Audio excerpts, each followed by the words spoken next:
Hi y'all. You'll probably struggle with my accent more than you will the volume of how loud I speak. I am Will Harris. White Oak Pastures is my farm in southwest Georgia. And I guess my takeaway here is going to be bigger ain't better in case of poultry in particular. The disclaimer up front is that poultry is a fairly small part of our operation, and it is not a profitable part of our operation. We intend to stay in the poultry business because it offers some other benefits to our farm, but that's the disclaimer. The other thing is I a whole lot rather respond to questions than stand here and pontificate on what I think you might want to hear. So if it's okay, I'm going to tell you a little bit about the farm and how the pictures are just pretty pictures of the farm. It's not something I'm speaking from. It's so you'll pay, if I bore you, you can pay attention to that. But I'm going to tell you a little bit about the farm and what we do, and then invite you to tell me what you want to hear. So my great-granddaddy came to this piece of land in Early County, Georgia, where we farm today in 1866.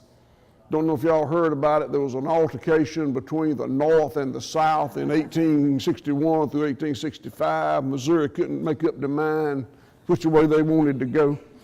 Georgia knew which way it wanted to go. He lost the farm he had, which was further north in the state, came to where we farm today, and the little baby you saw is my grandson. He's the 6th generation born on the farm last year.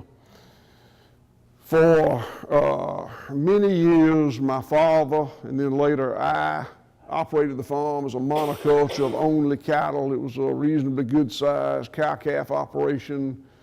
We also ran a feedlot, and we were very cattle-centric people.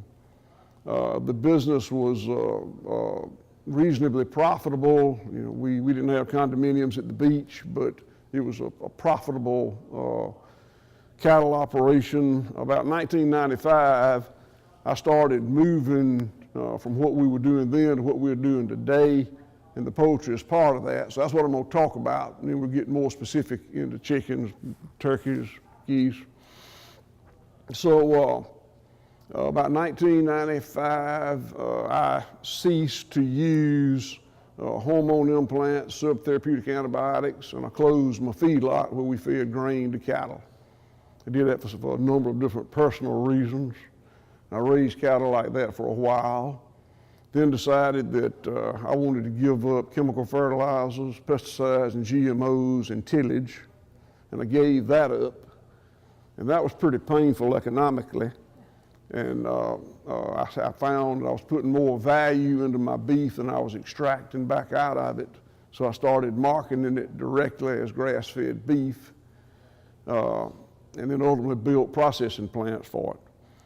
When I was raising just cattle, I found that the monoculture fell apart if I didn't use the tools that science had given me. So it required, or I found it necessary, to add other species. So we added sheep as the first species, and by then my daddy was dead, and if my daddy had been alive, we wouldn't have had no damn sheep, I can tell you that. He called them pasture maggots, but I love my sheep.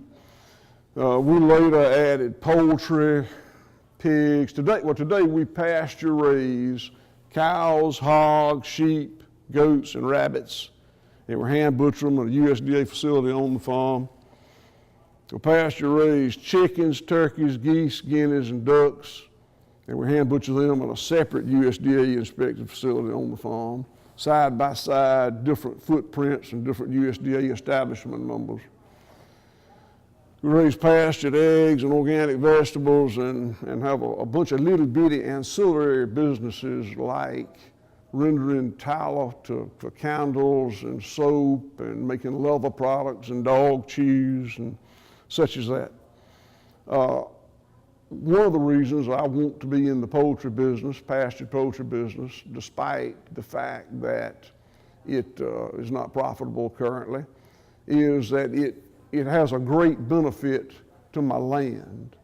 How many of you all in here ever heard of Island Savory or Savory Institute?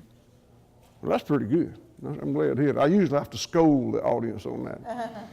Our farm is one of 20 or so savory hubs on 6 continents, and we study and practice and teach holistic pasture management. And my passion has become taking played out farmland. I come from the heart of the cotton, corn, peanut rotation part of the country, which is hell on land. And my passion has become buying, leasing this land, using animal impact to bring it back to life.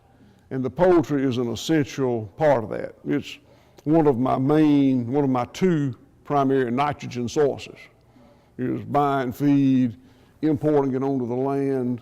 So even if I don't make money, I can't lose too much money on the poultry, but if I don't make much, I brought in a lot of nutrients.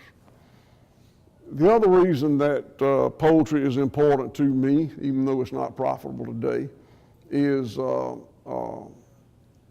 we sell our products a number of different ways, mostly wholesale to food service distribution and grocery distribution. But our fastest growing market is our online order fulfillment through FedEx and UPS. And the fact that we raise 10 different protein species helps us a lot. We have noticed that anytime we are out of something, the sales of everything falls down. If the consumer's going to pay $39.99 for a box of protein, they want to put chicken and turkey and lamb and goat and beef and pork all in there. So that's important. And the other reason is that I no longer think of White Oak Pastures as a linear kind of organization. It's a system.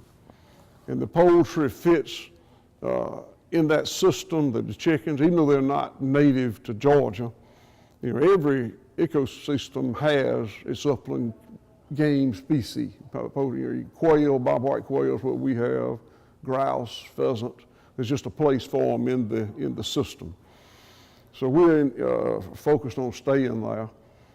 We don't have a hatchery like these folks. We go get our birds. We built a USDA inspected poultry plant, and we geared it for 5,000 birds a week. And we were going to bring 5,000 chicks a week from the hatchery, but that was not working. So we've increased our turkeys and other species. We too find turkeys to be more profitable. And we still try to hold it to 5,000 birds coming onto the farm a week, over and above the laying birds. I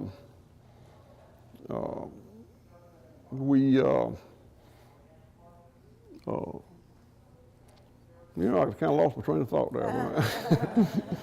But so it's the integrated operation works really well for us. That's our red meat plant. That's the poultry plant.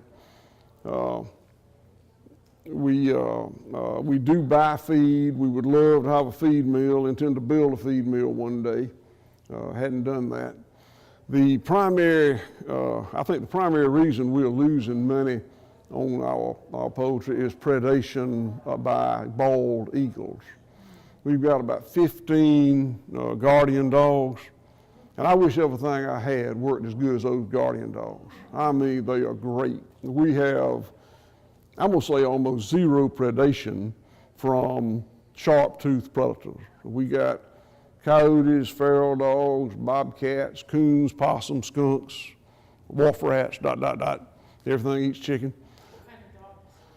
What kind of dogs? We started out with Great Pyrenees, and they were great.